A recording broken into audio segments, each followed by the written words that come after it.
Good morning class 5। हम कौन सा चैप्टर कर रहे हैं? हम कर रहे हैं 7th चैप्टर। जो हमारा चैप्टर का नाम है वो क्या है? नॉट इनफ फूड, है ना। हम सब अभी तक कहाँ तक आ चुके हैं? हम कर चुके हैं प्रैक्टिस एक्सरसाइज सेक्शन बी के ए पार्ट तक। हम यहाँ तक पढ़ चुके हैं, है ना। तो आज आगे बी पार्ट से शुरू करते हैं। देखिए, मैं आपको इनके आंसर लिख कर समझा रही हूँ ताकि आप लोगों को कोई दिक्कत ना हो, ठीक है। देखिए, फर्स्ट क्वेश्चन क्या है? वेरी शॉर्ट आंसर है, मतलब कि आपको सिर्फ नाम बताने होंगे।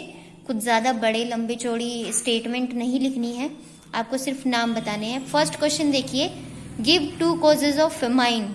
फेमाइन के 2 कॉज बताने हैं। फेमाइन के 2 कॉज हमने पढ़ा था, पूरे चैप्टर की शुरुआत में ही पढ़ा था कि फेमाइन किन 2 रीजंस की वजह से होता है।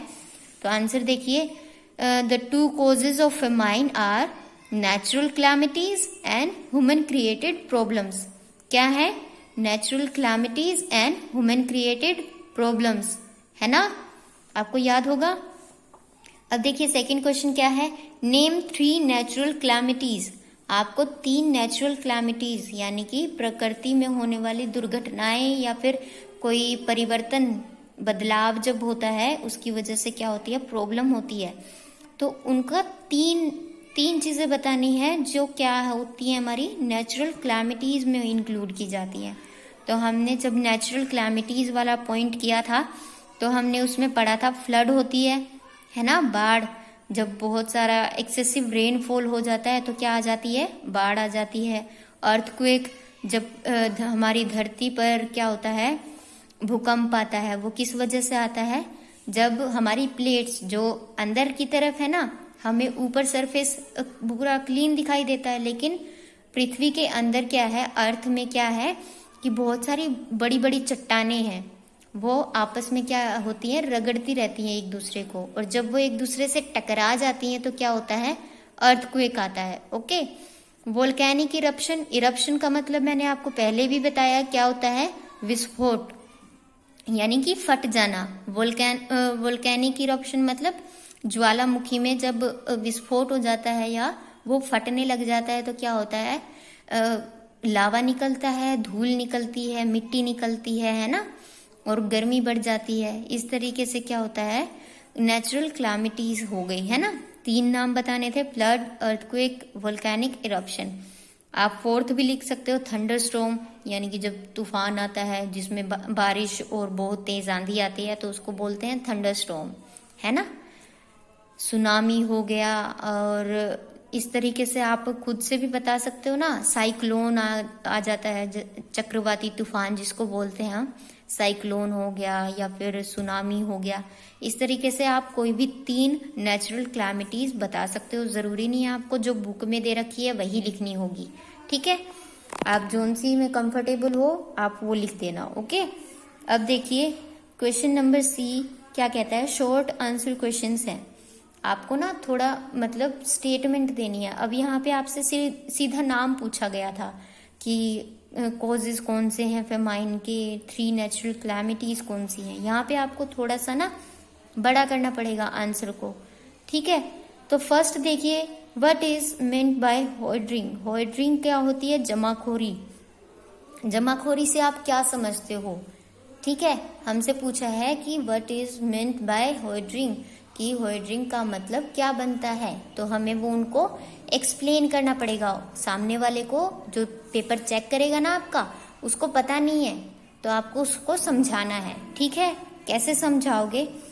What is meant by hoarding, in order to earn more profit, कि ज्यादा पैसा कमाने के लिए, ज्यादा प्रॉफिट कमाने के लिए, सम शॉपकीपर्स, जो कुछ दुकानदार हैं, हाइड एंड स्टोर, वो क्या कर लेते हैं, छिपा लेते हैं, एंड स्टोर, और उसको स्टोर करके रख लेते हैं। किसको? फूड ग्रेन्स को, अनाज को क्या करके रख लेते हैं, स्टोर करके रख लेते हैं और हाइड कर लेते हैं।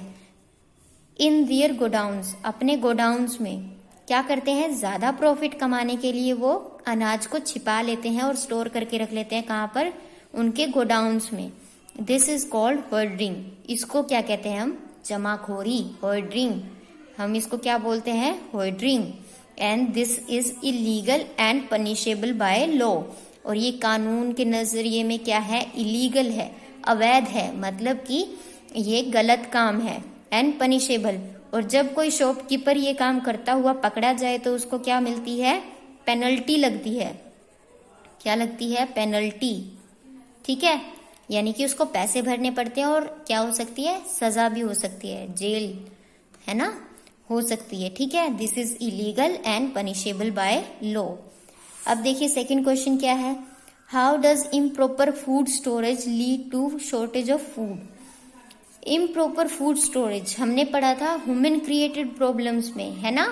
ह्यूमन क्रिएटेड प्रॉब्लम्स में सेकंड पार्ट क्या था, इम्प्रॉपर फूड स्टोरेज, मतलब आपने फूड को अच्छे से स्टोर नहीं किया।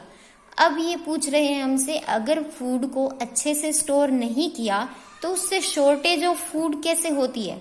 How does improper food storage lead to shortage of food, हमसे पूछा है तो हमें बताना पड़ेगा कि इम्प्रॉपर अगर स्टोरेज है तो उससे खाने की कमी कैसे हो जाती है, शॉर्टेज ऑफ फूड कैसे हो जाती है। हम इसको एक्सप्लेन कर देते हैं, उनको बताते हैं। चलिए, when the food is not stored in a proper way, जब खाना जो है अच्छे से स्टोर नहीं किया जाता, प्रॉपर वे मतलब अच्छे तरीके से उसको स्टोर नहीं किया जाता, the food is destroyed. Destroyed का मतलब क्या होता है, खराब कर देना या खत्म कर देना, खराब कर देना या खत्म कर देना।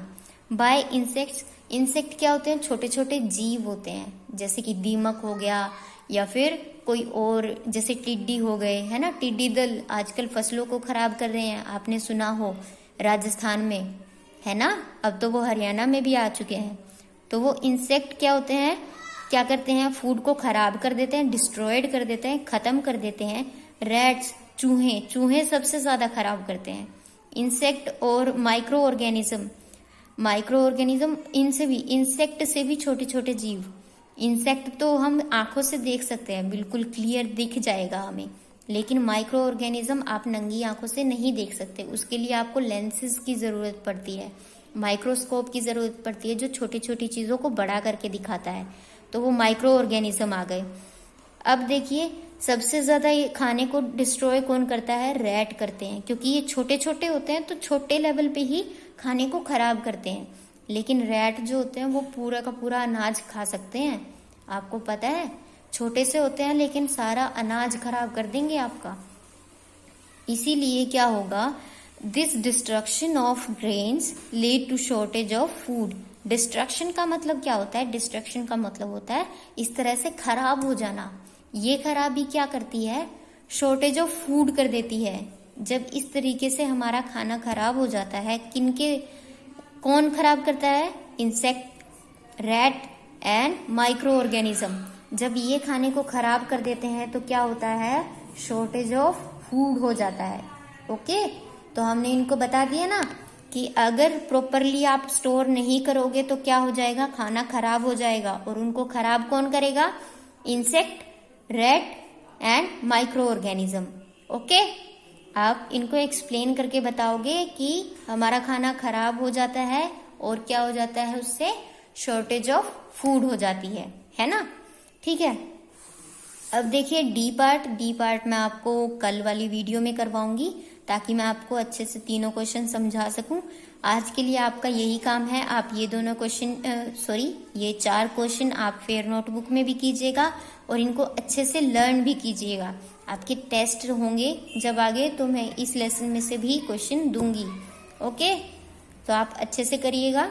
Okay class, thank you.